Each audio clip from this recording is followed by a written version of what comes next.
Miss Hannah from the Sardinia Library, and I'm going to read The True Story of the Three Little Pigs by Jon Scieszka. I think they do. But I'll let you in on a little secret. Nobody knows the real story because nobody has ever heard my side of the story. I'm the wolf, Alexander T. Wolf. You can call me Al. I don't know how this whole big bad wolf thing got started, but it's all wrong. Maybe it's because of our diet. Hey, it's not my fault wolves eat cute little animals like bunnies and sheep and pigs. That's just the way we are.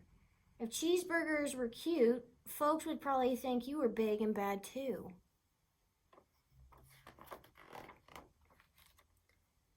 But like I was saying, the whole big bad wolf thing is all wrong.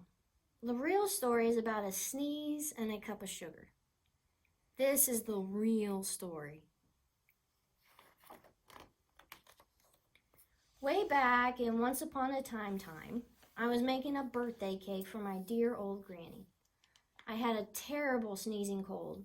I ran out of sugar. So I walked down the street to ask my neighbor for a cup of sugar.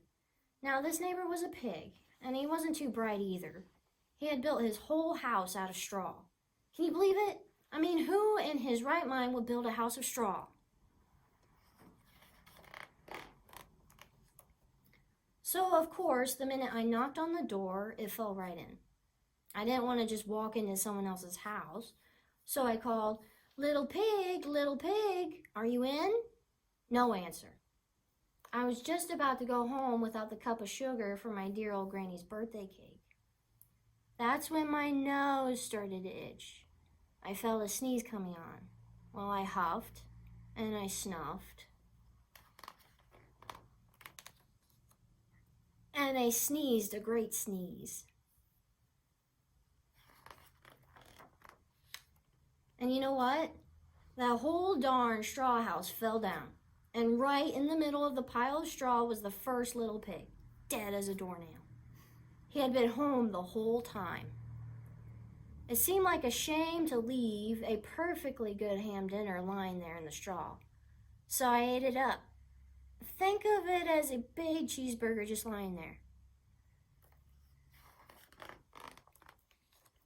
I was feeling a little better, but I still didn't have my cup of sugar.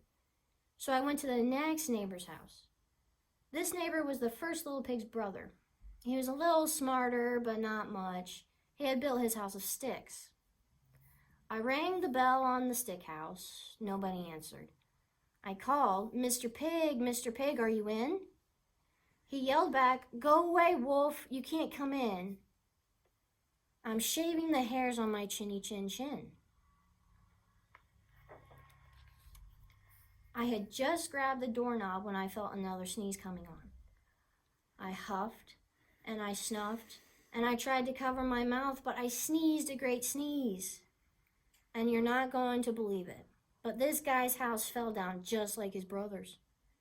When the dust cleared, there was the second little pig, dead as a doornail. Wolf's honor. Now, you know food will spoil if you just leave it out in the open, so I did the only thing there was to do. I had dinner again. Think of it as a second helping. I was getting awfully full, but my cold was feeling a little better, and I still didn't have that cup of sugar for my dear old granny's birthday cake. So I went to the next house. This guy was the first and second little pig's brother. He must have been the brains of the family. He had built his house of bricks. I knocked on the brick house. No answer. I called, Mr. Pig, are you in?" And do you know what that rude little porker answered? "Get out of here, wolf. Don't bother me again." Talk about impolite. He probably had a whole sack full of sugar, and he wouldn't give me even one little cup for my dear sweet old granny's birthday cake. What a pig. I was just about to go home and maybe make a nice birthday card instead of a cake when I felt my cold coming on. I huffed and I snuffed and I sneezed once again. Then the third little pig yelled, "And your old granny can sit on a pin." Now, I'm usually a pretty calm fellow, but when somebody talks about my granny like that, I go a little crazy. When the cops drove up, of course I was trying to break down this pig's door. And the whole time I was huffing and puffing and sneezing and making a real scene.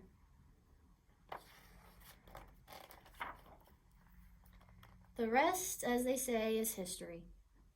The news reporters found out about the 2 pigs I had for dinner.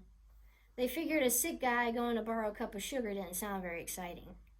So they jazzed up the story with all of that huff and puff and blow your house down, and they made me the big bad wolf. That's it. The real story. I was framed. But maybe you could loan me a cup of sugar?